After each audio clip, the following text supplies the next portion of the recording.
Commission chairman Niranjan గారు, అదేవిధంగా సోదరి బీసీ మహిళా కమిషన్ చైర్మన్ శారద గారు, ఎమ్మెల్యేగా శామ్యుల్ గారు, అదేవిధంగా శంకరన్న గారు, జాజుల శ్రీనివాస్ గారు, వేదిక మీద ఉన్న పెద్దలందరికీ, ఇక్కడికి ఇచ్చేసిన అందరికీ పేరు పేరున నమస్కారాలు. ఈరోజు సర్వాయి పాపన్న స్ఫూర్తితోటి ఇక్కడ అందరూ వచ్చినటువంటి మీ అందరికీ కూడా స్వాగతం, ధన్యవాదాలు తెలియజేస్తా ఉన్నా. ఆనాడు 4 వర్ణాలు, క్షుద్రులు, వైశ్యులు, క్షత్రియులు, బ్రాహ్మణులని. వేదిక మీద ఉన్న వాళ్ళందరం కూడా క్షుద్రులమే.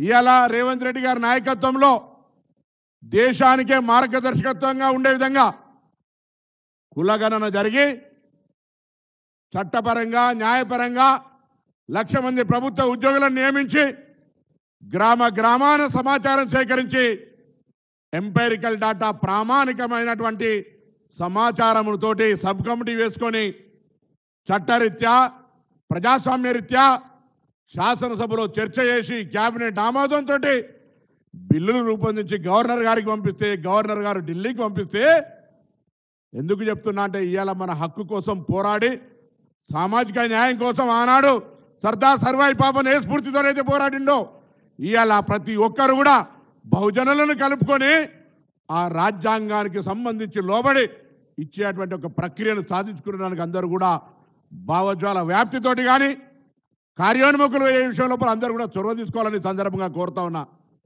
ఈరోజు ఈ యొక్క 42% ఒక రాజకీయాలకు మాత్రమే అనుకుంటా ఉన్నారు. దయచేసి విద్యా ఉద్యోగాల్లో అనేక రకాలుగా జీవితాలు బాగుపడతాయి.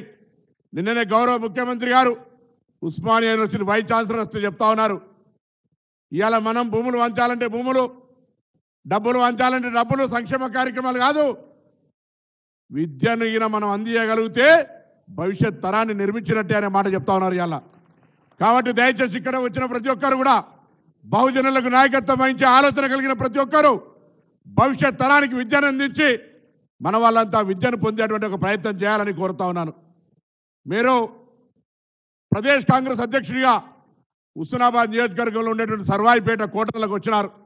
ఇలా దానిని మీరు గత ఏడాది ఇచ్చిన 4.5 కోట్లతోటి సుందరంగా మంచి ఒక అందరికీ ఉపయోగపడేటువంటి ఒక సమాచారం, అక్కడ కోటలు, వారికి ఉన్నటువంటి అనేక రకాలుగా ఆనవాళ్లతో ఒక మంచి భవనాన్ని అక్కడ నిర్మిస్తూ ఉన్నాం, విగ్రహాన్ని పెడతా ఉన్నాం మనం. ఆ విధంగా ఏ మాటకు సంబంధించిన బలహీన వర్గాల న్యాయానికి సంబంధించి కులగణనే కాదు, అటు విదేశాలకు పోయేటువంటి స్కాలర్షిప్లకు సంబంధించుకోవచ్చు, ఇక్కడ చదువుకునేటువంటి పిల్లల యొక్క స్కాలర్షిప్లకు సంబంధించుకోవచ్చు, మెచ్చార్జీలకు సంబంధించుకోవచ్చు, ప్రతి అంశం మీద విద్యతో కూడినటువంటి అనేక ప్రమాణాలకు సంబంధించి పూర్తిగా స్వేచ్ఛగా ఈరోజు ప్రభుత్వం మద్దతు తెలుపుతా ఉంది. దయచేసి దాన్ని ఉపయోగించుకోవాలని కోరుతా ఉన్నా.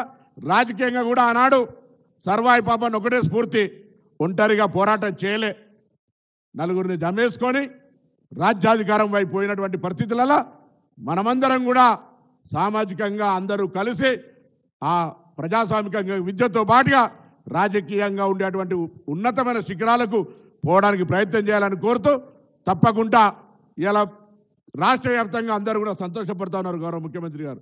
ఎందుకంటే చాలా కాలంగా అందరూ ప్రయత్నం చేశారు, పాపం ఎవరు ప్రయత్నం లేదనేది ఏం లేదు, మాకంటే ముందున్న పెద్దలందరూ ప్రయత్నం చేసినా కార్యరూపం దాల్చిందే లెక్క, గోల్ కొట్టిన వాళ్ళ లెక్క కాదు, దిగిందా లేదా లెక్క అన్నట్టుగా ఇవాళ తెలంగాణ ప్రభుత్వంలో మీ నాయకత్వంలో నేను, మహేష్ కుమార్ గౌడ్ గారు, మిగతా నాయకత్వం అందరం కూడా, మధు యాష్కి గారు కానీ మిగతా అందరం కూడా ఇవాళ మనం ఒక పెద్ద చారిత్రాత్మకమైనటువంటి నాయకుడు, చరిత్ర సామాజిక స్ఫూర్తికి ఒక రోల్ మోడల్, అటువంటి ఆయన విగ్రహాన్ని భవిష్యత్ తరానికి చెప్పేటువంటి ఒక శంకుస్థాపన చేసుకున్నాం. చాలా సంతోషంగా ఉంది.